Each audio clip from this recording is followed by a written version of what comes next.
because I believe in America. I believe in you, the American people.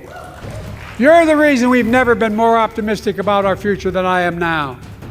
So let's build the future together. Let's remember who we are. We are the United States of America. And there is nothing beyond our capacity when we act together. The State of the Union has been delivered, and there are 243 days left until the presidential election. This was the most political State of the Union address that has ever been delivered.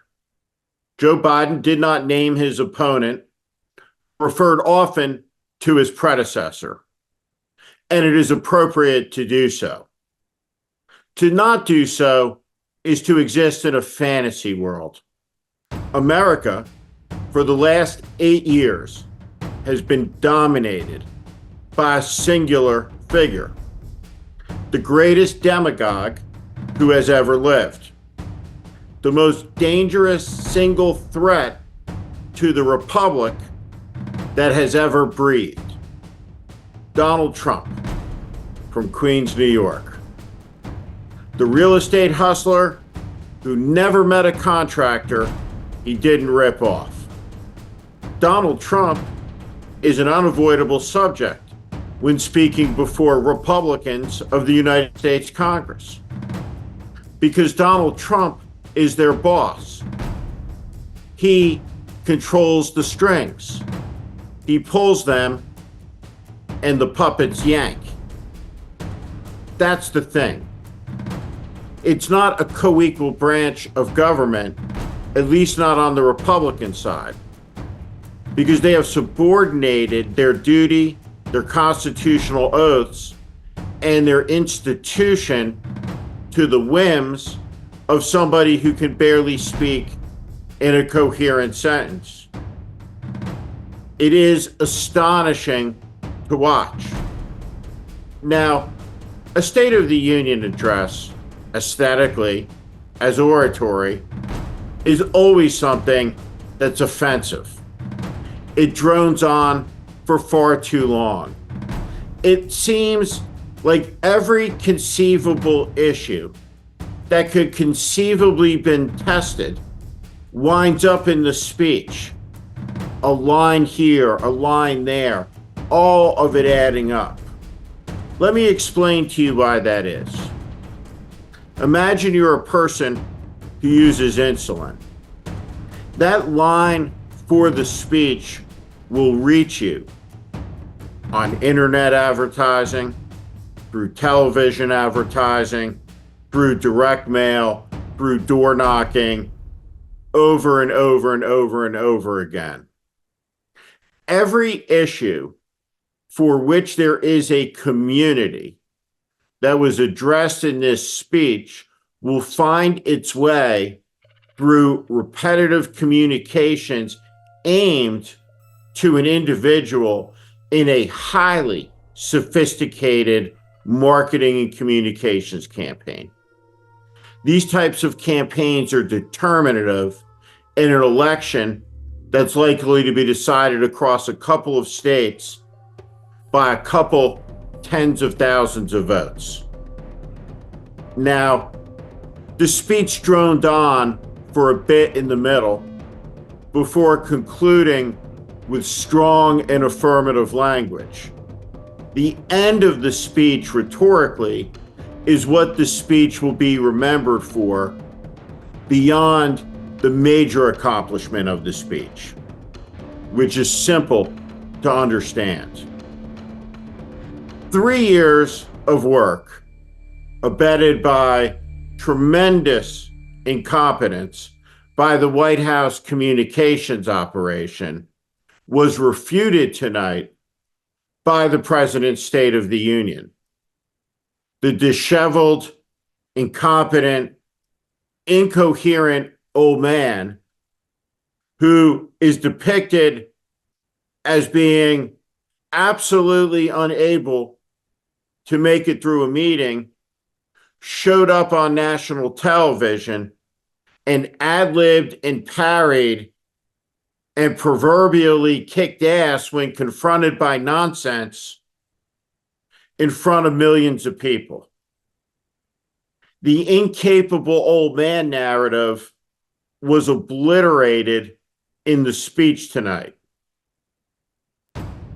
The White House should understand that the man who can stand before the nation during the State of the Union address and deal with crazed Republicans yelling nonsense at him can certainly deal with the White House press corps, can certainly communicate a message through the turbulence, through the friction, through the heat.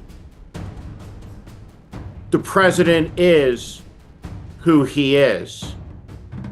The question about whether he's capable, whether he's in command, whether he knows what's going on, was decisively refuted tonight. And the only way it gets saddled to the president again is if he allows it to happen by recloistering himself into a bubble where he is hidden, shielded, where the American people do not get to see that he's capable, that he has energy and vision. The president talked about a great many things in the State of the Union address. But the most important things he talked about were freedom. And he talked about freedom convincingly. From Ukraine across the entire world. This election has monumental consequences for the lives of ordinary people. What President Biden did tonight isn't win the election. And he didn't even really give a State of the Union.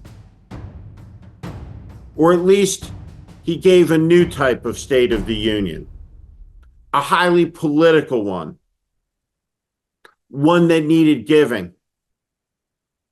Because what needs confronting is a domestic political threat, which has metastasized into a fascism that is here, that is clear, and is a grave danger. It should be taken seriously. President Biden laid out across the depth and breadth of the government under his administration the achievements of his office and his tenure, as well as a vision for what comes next in the completion of an 8-year Biden term of office. It is time, in my view, to accept something. We can't go forward as a country on any matter until Donald Trump is repudiated for a second time. Until that happens, we are stuck 8 years in with only one way out, and that's through the madness to victory with the man who stood before the Congress and held his own, who commanded the room tonight in a speech, though not the Gettysburg Address, was more than enough to reset the clock on the biggest question in the race. Is Joe Biden ready for the rumble? Joe Biden looked to me like he's ready for the fight ahead. And that's good news for the United States of America on this day with 243 more to go. Thank you for listening to my political commentary. If you like what you heard today, Please also consider subscribing to The Warning, daily newsletter on Substack. Our democracy hangs in the balance. The 2024 presidential election is the most consequential in America's history. It's not hyperbole, it's a fact.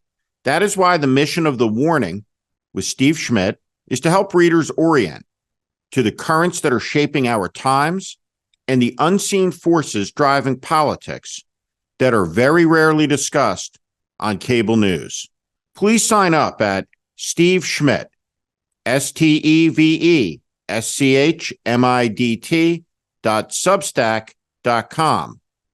Again, SteveSchmidt.substack.com, or at the link in the show notes section below. Thank you to each and every one of you for listening and watching.